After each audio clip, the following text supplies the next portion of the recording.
So when this episode starts off, it's showing this trailer trash couple. I wouldn't call them trailer trash, but they call themselves trailer trash, so we're gonna stick with that. The trailer trash couple is all having an argument, and then the guy walks out, and the cannabis master is talking to him, and then the cannabis comes down and just whips him by the neck, whips him out, slashes him up, throws him through the wall, and goes after the lady. But the lady, he doesn't kill the lady because he realizes that she's pregnant. So once the cannibal realizes she's pregnant, he just like runs away. Like he always, how he just kind of just slithers just away every time he wants to back out of a situation. But later in the episode, it will show like the very end of the episode. Yes, I just jumped from the very beginning to the very end. But the lady has their baby, and I think she said something like, it didn't look human, or it wasn't human, or something like that. She said something in that realm. And then the cannabis master comes in and puts his hand over her mouth and nose and suffocates her. So I'm not sure if it was the cannabis decision to not kill the lady because of the pregnancy, or was that the master's doing. I don't know what was going on with that, and if that baby is truly not human, what was it? Why was it? Maybe he wants her dead, but don't want the baby dead, or maybe he just didn't care about it in the first place and just wanted her dead, but the cannibal wouldn't kill her because of the baby, so he just decided to do it himself. But remember on last episode when Allison was getting Lydia to decode this language or whatever, it turned out to be that said that the cannibal is a weapon of vengeance, as they put it, and it kills only out of vengeance. And so it's not killing anybody just randomly out of spite. But the bond that it grows with its master, it could get to the point where the bond is so strong that it just kills whatever the master wants to kill, does whatever the master wants to do, because their bond is so strong. And it also revealed that the cannibal is supposed to be a werewolf, like they said that on the last episode, I believe. But the reason why it's not is because the emotional strain that from past events that it has, and once that's resolved, it'll take werewolf form. He'll shapeshift into the werewolf instead of that cannibal thing. So somewhere along the line, I'm sure they won't kill Jackson because that's not Scott's wishes. And the main character has to be the hero. So Jackson most likely won't die. But whatever this is resolved, I'm assuming that he's going to start the shapeshift into a werewolf and not the cannibal anymore. So I'm thinking that this will actually happen before the end of the season, and Jackson will fight, on the side of the rest of the werewolves, because seems to be another enemy coming in. But I'm gonna tell y'all about that later. And it was this scene where Jackson's at school and it's like the science lab or whatever, and he pulls this snake out, and the snake goes down his throat. And ever since the snake went down his throat, he was really, really crazy. Like, he was like possessed. He wasn't all the way, but he was kind of like snapping in and out of that possessed state.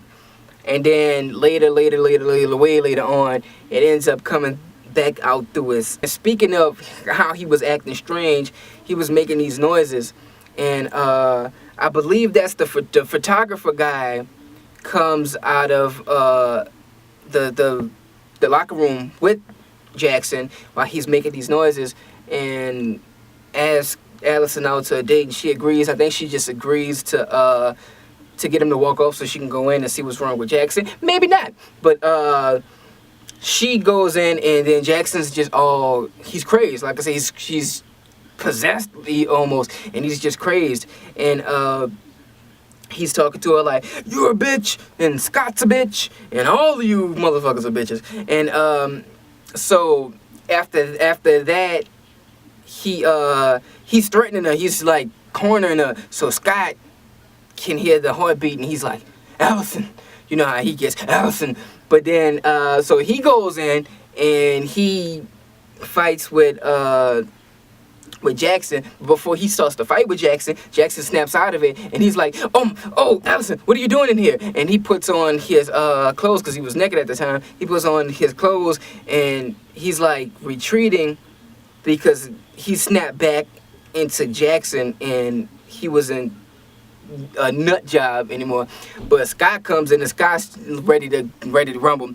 So Scott starts to fight with him, and then he gets back into this possessed mode, and him and Scott are just slamming each other around, which gets him in detention when everybody figures out that they're fighting. And so when they go to detention, before they get to detention actually, the photographer guy, he opens it up and he sees the Canema stuff. He gives it back to Scott. But then later on, he ends up with it again in detention, and he's going through it again, and he's like, the Canema. And he looks up, like he's familiar with that. And Derek sent Erica out to find out if Jackson was indeed the Canema, because he knows it, but he's just not sure. So Styles is talking to Erica, and he's like, you know how where Jackson's parents are? And she's like, yeah, they're in the cemetery. He's like, well, how did they die? And she's like, why do you care so much? Jackson is the Canema. So she's certain of it. Not everybody's certain of it. And comes to find out, Jackson's parents died in a car crash a day before his birthday.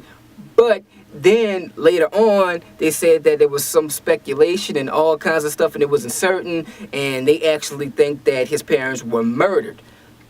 I don't know what to think there either. And maybe the people who murdered his parents or his is the person who's controlling him now or something.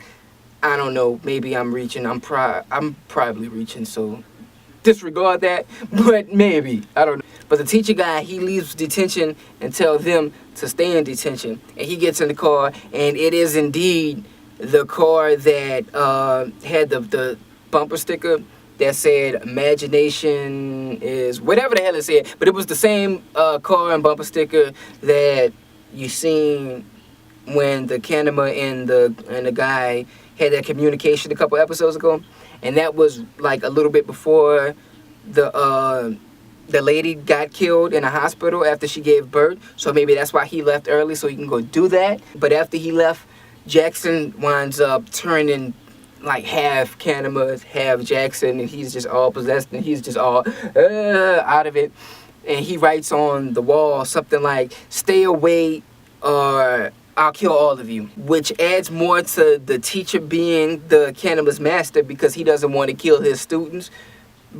But that seems a little obvious, and maybe it's not, because when the teacher, when he got into the car, he seemed extremely nervous. And when he was going after Jackson, because Jackson was still creeping out before the snake came out of his eye, when he was going behind Jackson, he seemed to be really worried and uncertain about what was going on. So he seems to be a little too clueless to be his master.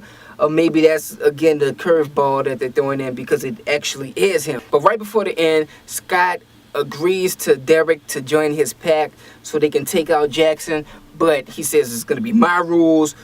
We're not going to kill him. We're going to catch him. And Erica seems to have a thing for Styles. She told him that she digged him before she turned to the werewolf. And she seems to still be digging him. She was all, because she had a seizure and everything. The Canema took her out, paralyzed her, and they brought her back to Derek.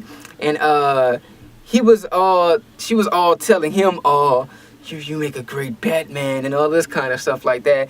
And maybe Styles gonna get it on with her. I doubt it, because Styles is too innocent to get it on. Styles has to remain un-get it on type of character.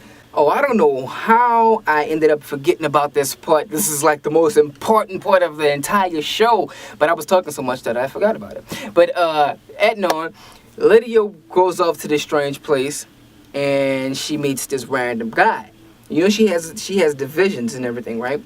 But this guy seems to not even really be there, but is only there in her mind, kind of, pushing her toward the alpha of the past season, the guy that they took out, but she's like, because it shows the guy just appearing and disappearing, but she ends up with this flower, the purple flower.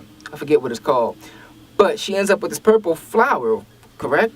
And then the alpha from the old show, he's all burnt up, and he's like, well, you make the perfect candidate because you're my plan B. He called it plan B, because you're immune to the bite, you won't die, you won't turn, and you're the perfect candidate to see out my plan B or whatever.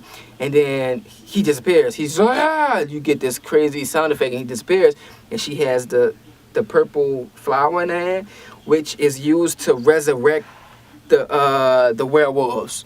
So, and then they show him underground. So maybe Lydia is gonna resurrect that guy, and then maybe he's gonna be like the prime enemy of the show, and then like maybe the Canema Jackson is gonna turn to the werewolf after they resolve all of his past issues, and then maybe they all go out and try to kill the alpha guy yet another time. But on a lighter note, Scott's mom finds a box of condoms, 12-pack, but only had one left. So she goes and talks to Alice's mother about it and was like, I think they're getting it on. And she gets Scott in the room, Alice's mother. She's the creepiest person on this show. I don't care if there's werewolves, cannibals, pit bulls, dogs, animals, hogs, whatever it is. She is the most creepiest person on this show. But she's like, you're having sex with my daughter, Scott? And she's just sharpening this pencil, and she sharpens this pencil down all the way down here as she's talking about, asking him, is he sexing up her daughter? But I just wanted to throw that in there because I thought that was funny as hell, and I wanted to express my feelings about how creepy that lady is in this show. But whatever your opinions is on the show, be sure to leave them in the comment area below. But you can also follow me on Twitter at Better With Toast, and you can talk to me there.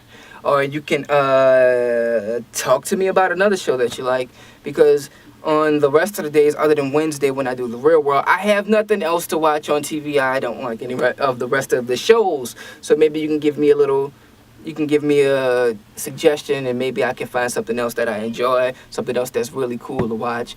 But until the next time,